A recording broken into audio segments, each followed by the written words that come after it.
안녕하세요. 오늘의 마감 브리핑 시작하겠습니다. 일단 국내 증시는 변동성이 있긴 했지만 양 지수 모두 상승해서 마감했고요. 이런 영향은 일단 국내 증시 이슈들도 있었지만 일단 코스피에서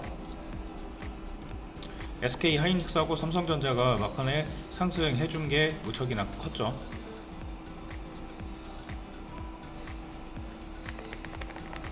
하이닉스가 조금 내려오긴 했지만 전반 그러니까 오전까지만 하더라도 부진한 흐름을 보였어요. 하지만 점심시간 기점으로 매수세가 몰리면서 이렇게 상승 전환하는 모습 보여주었고요. 그리고 이제 그 애프터마켓에서는 조금 차익 매물 나오고 있는 것 같은데 그럼에도 불구하고 일단 상승 마감했다는데 큰 긍정적인 의미가 있을 것 같습니다. 그리고 삼성전자는 하이닉스보다 강했죠. 견조한 흐름 보이고 있는데 주주환원 정책에 대한 기대감이 하이닉스보다 조금 더 크다 보니까 이 부분이 시장에서 강하게 받아들여졌던 것 같아요. 그리고 레버리지 효과도 있을 거예요. 레버리지가 하이닉스 쪽이 그 규모가 더 컸거든요. 근데 그쪽이 청산이 많이 되면서 이제 하이닉스에 대한 매력도가 좀 떨어진 게 아닌가 그런 생각을 갖고 있습니다. 하지만 그럼에도 불구하고 하이닉스 역시 좋은 종목이라 지금 150만원 여기 150만원 구간만 회복을 시켜주면은 여기서 물량 소화하고 200까지 1차 목표가 200만원이니까 200만원까지의 단기 상승을 노려볼 수 있다 생각을 하는데요. 근데 만약에 그렇다 하더라도 미국 증시가 견조하게 버텨줘야 되겠죠.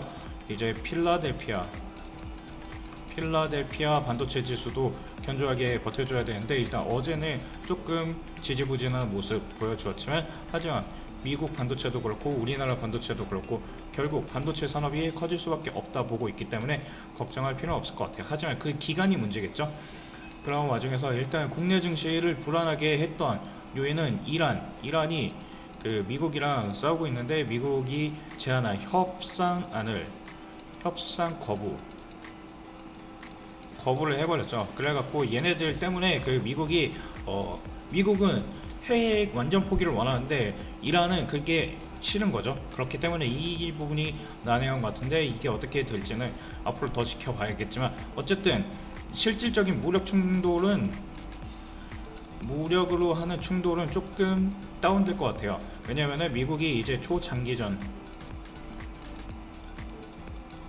장기전으로 가려는 그런 모습을 보이고 있고요. 그 이유는 일단 봉쇄 제재를 더욱 장기화, 더욱 강력하게 하겠다. 그래서 이란을 이제 그 경제를 망가뜨리겠다. 이제 경제를 박살내서 무력으로는 진짜 그 병력을 쏟아 부어야 돼요. 이란이 생각보다 땅덩이가 커가지고 점령을 다 할 수가 없기 때문에 게릴라전으로 이란을 굴복시키는 데 한계가 있다고 보고 있는 거죠. 그래서 이제는 경제를 박살내서 이제 시민들이 시위를 할 수 있도록 원래 미국이 쳐들어가기 전에 시위가 일어났었잖아요. 근데 이제 미국이 쳐들어가면서 이제 외부의 적 때문에 조금 시위가 그 소강 상태라고 해야 될까? 일단 시위가 좀 잠잠해졌다고 들었는데 그럼에도 불구하고 내부적으로는 초하이퍼 인플레가 엄청나게 크다고 해요. 초하이퍼 인플레라고 할 정도로 엄청나게 크다고 하는데 지금 얘네들은 그 전문가들의 전망에 따르면은 경제 붕괴에 대한 우려가 크게 달하고 있고 그리고 초하이퍼 인플레이션이 통화가치 폭락. 근데 이것들이 그 해외에 있는 사람들로부터 이제 지인들이나 친인척들 이 사람들로부터 조금씩 들려왔는데 이제 그 완전 봉쇄잖아요. 봉쇄가 초장기화 되면은 이런 부분도 그 더 버틸 수가 없을 거예요. 왜냐면 이란은 원유를 팔아야 돼요. 원유를 팔아서 먹고 살았는데 그 전까지는 근데 이제 이거를 막아버렸죠. 완전 전면 막아버렸어요. 그렇기 때문에 이란이 지금 그 돈이 없어요. 달러가 없고 왜냐면 달러가 자국 통화는 초하이퍼 인플레 때문에 이란 통화는 가치가 쓰레기예요. 그렇기 때문에 달러라든지 아니면은 뭐 유로화 이런 것들을 통해서 왜냐면 걔네들은 그 해외 화폐는 가치가 변하지 않으니까 그렇기 때문에 지금 이란 입장에서는 초하이퍼 인플레를 어떻게 잡을지, 지금 발등에 불 떨어진 건 이란이에요. 그래서 트럼프는 이제 전략적으로 대응을 하겠다. 그 전까지는 트럼프가 초단기 100일 내에 끝내려고 그런 생각을 했었는데, 그래서 마두로를 체포할 때도 그 베네수엘라는 대통령 체포되자마자 끝났잖아요. 이제 부통령을 내세워서 완벽하게 장악을 했는데, 이란은 그게 안 되는 거죠. 이란은 정치 체계도 다르고, 그리고 대통령이랑 이제 고위 최고 지도자가 따로 있기 때문에 이란의 정치 체제는 미국으로서 이해할 수 없었던 부분이죠. 그래서 이게 초단기로 이란을 제압하겠다는 건 깨져버렸고, 이제는 초장기죠. 이걸로 플랜이 바뀐 거예요. 초장기 말려 죽이겠다. 말라 죽어라. 이게 전략이거든요. 말려 죽이겠다. 그렇기 때문에 이 부분이 어디까지 이어질지 모르겠지만, 이게 일단은 미국 유가를 건드렸다. 왜냐면 지금 당장 휴전에 대한 기대감이 꺾였기 때문에 이제는 휴전보다는 이란이 언제 항복하는지에 관심이 커지고 있는 상황이에요. 그래서 이 부분은 조금 더 지켜봐야겠지만, 그전과 같은 공포감은 아마 조금 다운되지 않을까 생각하고 있습니다. 그러한 가운데 우리나라 수출이 오늘 발표되는데 1일에서 10일, 우리나라는 월에 3번 발표해요. 1일에서 10일, 그리고 20일, 그리고 월 말, 그러니까 다음 달 초에 발표를 하죠. 그래서 3번 발표를 하는데 수출 데이터가 양호해요. 역시나 반도체가 하드 캐리했고요. 100억 달러에 육박했다. 그렇기 때문에 우리나라 반도체 업종은 계속 좋을 거다. 반도체가 꺾이지 않는 이유는 모든 기업들이 AI에 투자를 하고 있기 때문입니다. AI가 미래이기 때문에 AI에 모든 국가들이 달려들고 있는 상황이고요. 그런 상황에서 삼성전자가 주주 환원을 최대 200조 원 할 가능성이 있다라는 것으로 전망하고 있거든요. 그러다 보니까 외국인이 복귀를 할 가능성이 높다. 왜냐면 외국인은 주주 환원, 이제 주주를, 그 전까지 우리나라 기업들이 주주를 위하지 않았는데 이제는 주주를 위할 가능성이 높아지고 있으니까 이 부분이, 그래서 오늘 삼성전자가 하이닉스보다 강했던 모습이고요. 그래서 일단 반도체 업종이 좋은 건 알겠지만 얘네들이 벌어들인 돈을 주주하고 어디까지 나누냐에 따라서 이제 어디까지 주가가 올라갈지, 회복할지, 아니면 그 이상 2배, 3배 갈지, 그걸 결정하게 될 것으로 예상하고 있어요. 지금 근데 AI가 왜 중요하냐면은, 지금 AI가 최근 난리가 난 게 킬 스위치, 7월달 기사인데 미국산 AI에 대해서 전 세계적으로, 특히 유럽은 자국산 AI가 없어요. 유럽 AI 들어본 거 없잖아요. 그렇기 때문에 유럽은 AI가 없어요. 근데 이거를 미국 거를 썼거든요. 미국 거를 썼는데 미국이 유럽에 쓰지 못하게, 너네 쓰지 마, 우리 거야 하면서 막아버렸어요. 왜냐, 기능이 너무 좋다 보니까 얘네들이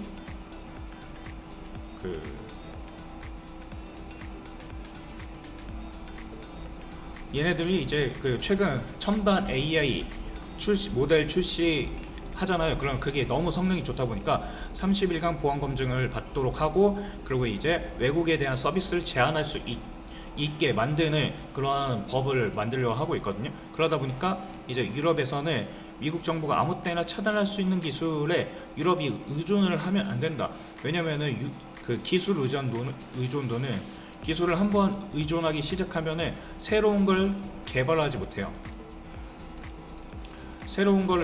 왜냐면은 이 새로운 걸 개발하려면 돈이 드는데, 이전까지 달달한 외국계 기술을 쓰다가 새로운 걸 만든다? 돈이 없어요. 실질적으로 자본주의는 돈으로 움직이기 때문에 자본이 들어가는 걸 굉장히 싫어해요. 왜냐면은 앞으로의 미래를 위해서 이 시장을 내가 다 먹겠다 하면서 자본을 쓰면 상관없거든요.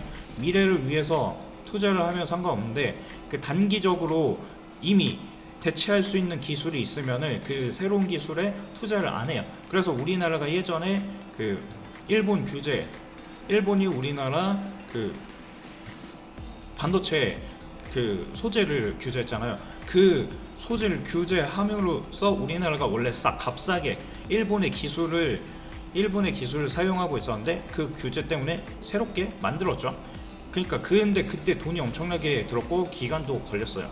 왜냐하면 새로운 기술을 적전시키는 데는 개발하는 데는 무조건 돈이 필요하기 때문에 그래서 그 전까지는 개발의 필요성을 못 느꼈지만 이제는 규제 때문에 우리는 개발을 할 수밖에 없었고 그리고 개발을 했죠. 근데 AI는 엄청나게 오래 걸리고 데이터 센터부터 해가지고 이제 전력망 설치 그리고 AI를 그 러닝 학습시키는 것도 필요하다 보니까 모든 자원들이 여기에 다 쏟아져야 돼요. 그래서 전 세계의 국가하고 기업들이 AI 산업에 엄청나게 투자를 하는 거고요. 그러다 보니까 지금 이 경각심을 갖게 되니까 유럽이 갑자기 멍청이들이 지능이 생긴 거예요. 지능이 생기니까 미국이 화들짝 놀랐죠. 기술을 미국 거를 써야 되는데 이제 미국 안 쓰고 유럽 스스로 개발하겠다고 하니까 미국 그 외교관 미국 국무장관이 정부가 임의로 차단할 수 있는 킬스위치 주장은 과장된 거다, 없는 거다 라고 나설 정도로. 왜냐면은 기술 패권이잖아요. 패권에서 멍청이들이 탈출하면 안 돼요. 그렇기 때문에 유럽을 미국이 먹어야 되는데 미국이 먹어야 되죠. 미국이 먹어야 되는데 만약에 EU가 탈출해버리죠. 어떻게 되냐면 중국 걸 쓸 수도 있어요. 중국 걸 지금 EU가 미국 때문에 마음에 안 드는 중국이랑도 협업을 하려고 하고 그런 이유는 바로 미국이 자꾸 EU를 때리니까 EU가 탈출하려 하는 건데 근데 이게 중국 입장에서는 호재죠. 중국은 호재이지만 미국은 얘네 둘은 서로 싸우고 있기 때문에 한쪽으로 다른 쪽으로 가는 걸 원치 않아요. 그래서 미국은 멍청이들을 탈출하지 못하게 꽉 잡아둬야 되는 상황에서 갑작스럽게 논란이 되니까 킬스위치 논란은 없다라고 하지만 아니죠. 킬스위치는 있어요. 왜냐하면 하원에서는 연내 통과해야 된다고 발언을 하고 있고요. 왜냐하면 AI가 너무 뛰어나다 보니까 해킹도 자유자재로 하고 해킹을 하고 이제 보안 관련 이슈가 계속 나오다 보니까 이제 미국에서도 이거 너무 위험한 거 아니야? 라고 하는 거예요. 미국은 민주주의 국가다 보니까 서로 의견이 다른 주장이 나올 수 있는 거죠. 그리고 이미 이 법안에 대해서 추진하려는 움직임들이 있고 그리고 트럼프 대통령도 그 부분에 대해서 트럼프 정부는 정부가 AI를 정부가 규제하기를 원해요. 그렇기 때문에 아마 킬 스위치 법안이 통과될 수도 있고 그러면은 이거를 EU가 싫어하겠죠? 유럽은 당연히 싫어할 거예요. 지네들이 미국한테 끌려가야 되니까 그래서 유럽이 자체적으로 개발하려는 모습을 보이고 있습니다. 그리고 그런 상황에서 지금 중국산 반도체 80%를 가지고 이제 중국 정부가 엄청나게 투자를 하고 있는데 중국이 향후 5년 동안 2조 위안에 달하는 그 자금을 투입해서 전국 규모의 AI 데이터 센터 네트워크를 구축하는 초대형 초거대 프로젝트를 추진하고 있다고 해요.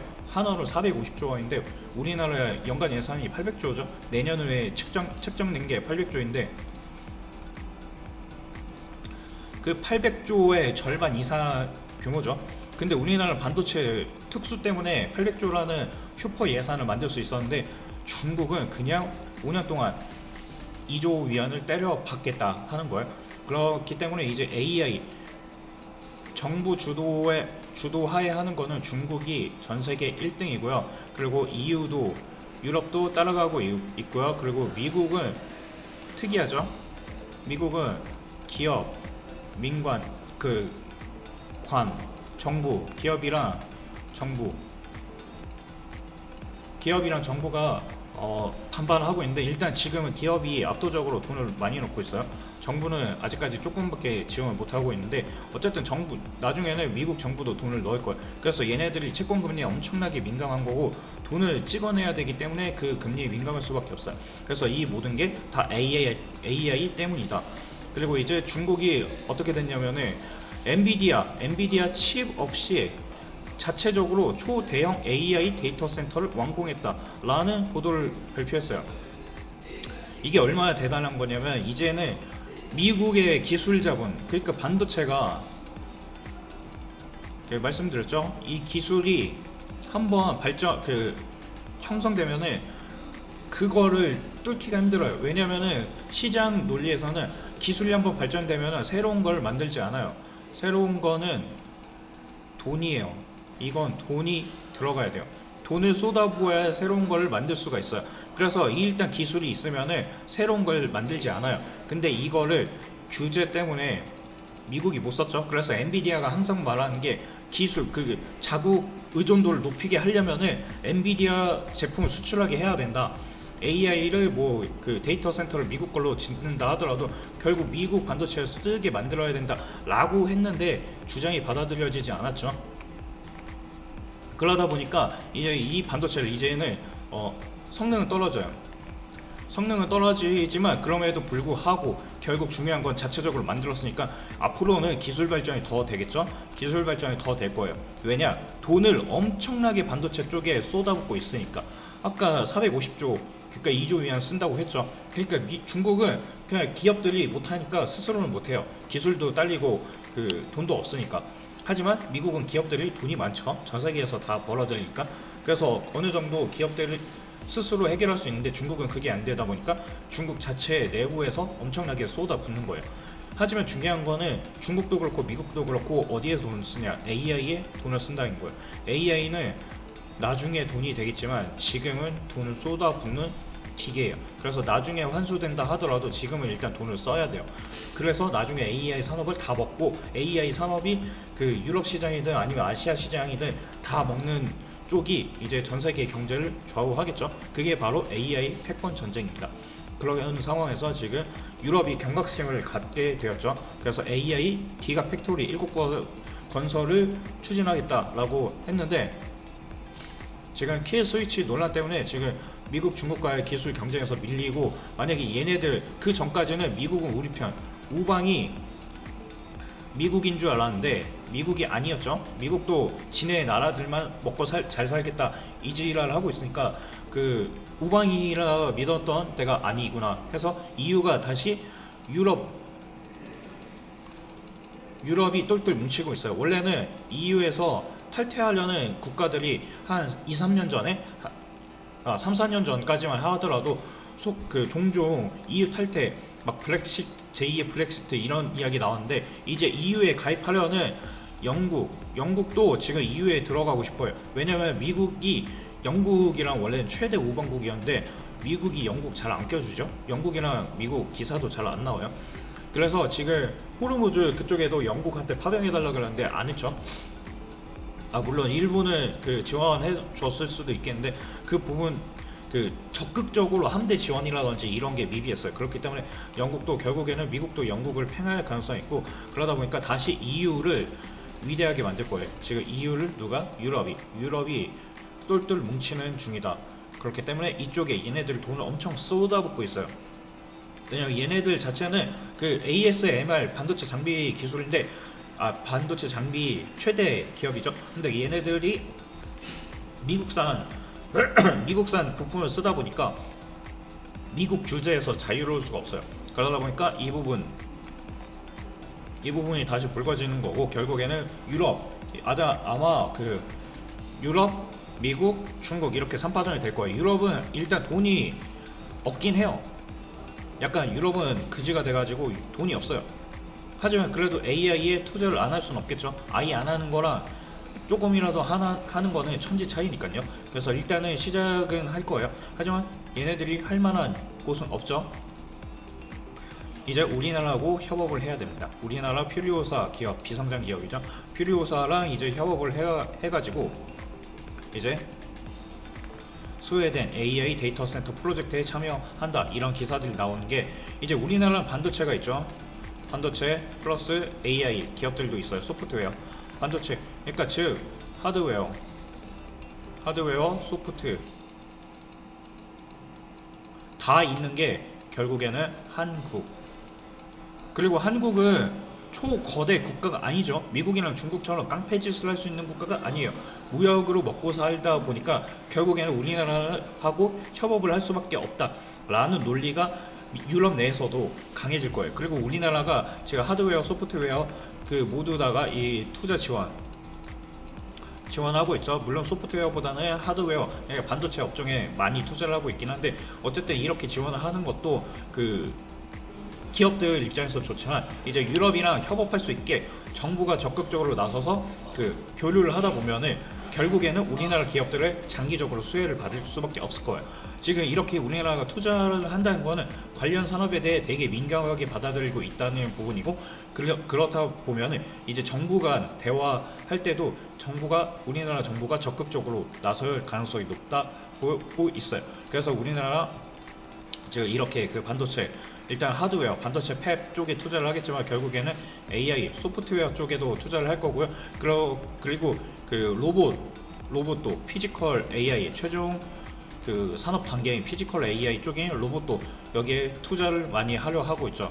투자를 하고 있는 상황에서 더 나중에는 로봇 더 적극적으로 지원할 것으로 보여지고 있는데, 그렇기 때문에 로봇 관련 대수, 로봇도 정부 차원에서 그 많이 사라, 정부 기관에서 쓰는 것들을 많이 사라, 그렇게 말을 할 정도로 일단 적극적인 모습을 보이고 있어서 향후 AI 관련 산업에 있어서 우리나라 정부는 적극적인 만큼 지금 관련 산업을 빼놓지 말고 살펴봐야 한다. 전력기기부터 해가지고 이제 원전도 나중에는 테마가 다시 돌 거예요. 하지만 지금은 안 좋지만 어쨌든 원전, 그리고 조선 쪽도 조선 엔진, 기자재 이쪽, 그리고 이제 그 로봇까지 다 다양하게 두루 산업을 살펴봐야 되는 이유라고 생각하고 있습니다.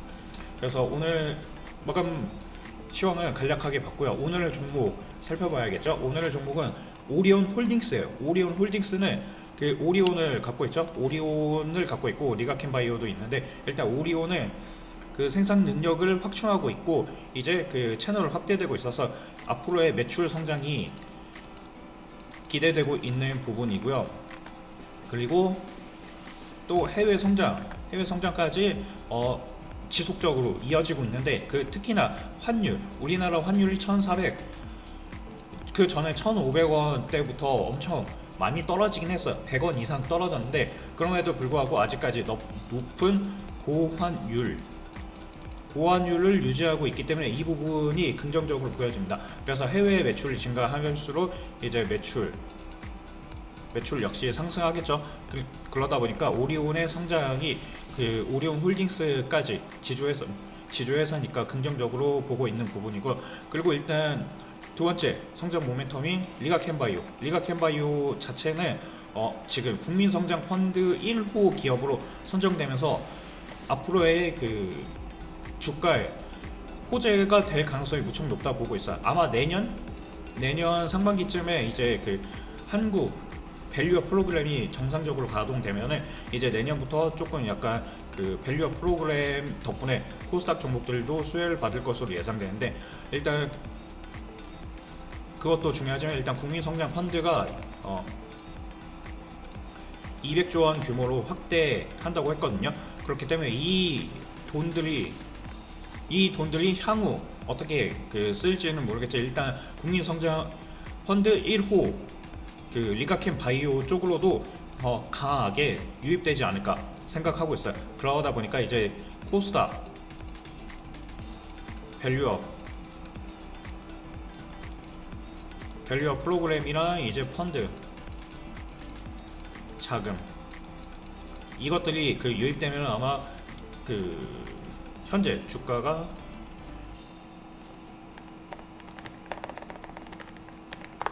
리가켄 바이오가 지금 한 12만원 구간에서 머물고 있는데 아마 지금 이 구간을 벗어날 것으로 예상하고 있어요.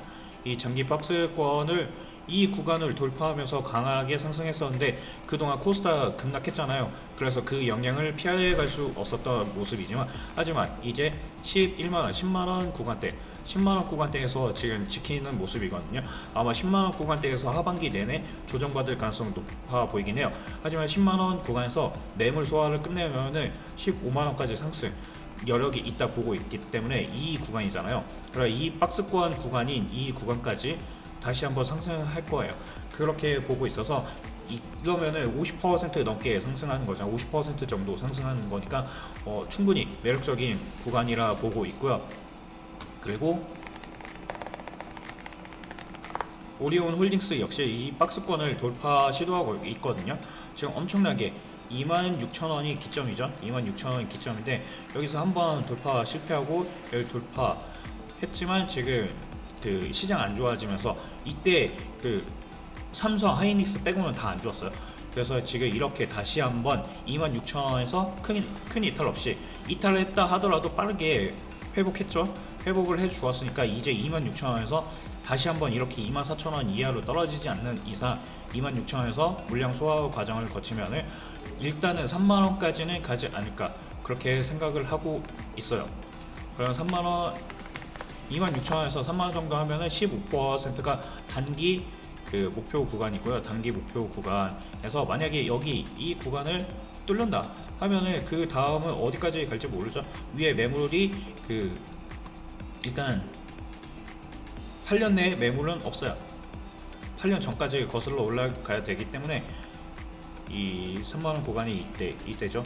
2017년, 17년 이제 9년, 그러니까 8년까지의 매물을 지금 소화 중에 있고요. 근데 이 거래량보다 지금의 거래량이 더 커지고 있죠. 이때 거래량을 씹어 먹을 수 있게 하나, 둘, 셋, 이 거래량들이 점차 증가하고 있는 상황에서 이 박스를 돌파할 수 있는 모멘텀, 오리온의 성장이랑 그 자회사, 그 홍콩 법인을 통해서 보유한 자회사인 리가켄 바이오, 걔네들의 그 향후 모멘텀까지 겹치면은 결국 오리온 홀딩스 역시 지주회사로서 주목받으면서 즉 이 박스권을 돌파하는 그런 강한 흐름, 아마 그때 되면 35,000원까지 지금 이 구간이죠. 35,000원까지 상승할 걸로 예상을 하고 있는데 그렇게 되면은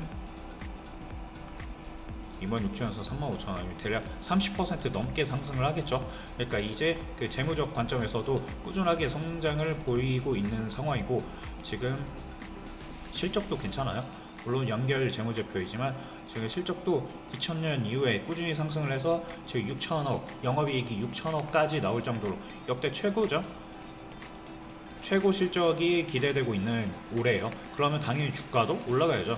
이때보다 주가 그 실적이 좋은데 주가가 낮은 이유가 없어요. 낮을 이유가 없죠. 그리고 정부에서도 밸류 프로그램 한다고 하니까 기업 가치 낮은 애들은 두들려 맞을 거예요. 그러니까 오리온 홀딩스 역시 주가가 크게 상승할 가능성이 있다 라고 생각을 해서 오늘 영상으로 특히 오늘 깔끔하게 그 만들어 놓더라고요. 제가 이 상승 추세를 채널 라인을 이쁘게 만들어 놓고 돌파 직전이라 오늘 찍게 되었습니다. 그래서 오리온 홀딩스도 한번 살펴보시면 좋을 것 같고요. 내일은 새로운 종목이랑 다른 이제 브리핑을 갖고 찾아올 예정이니 참고하시면 좋을 것 같습니다.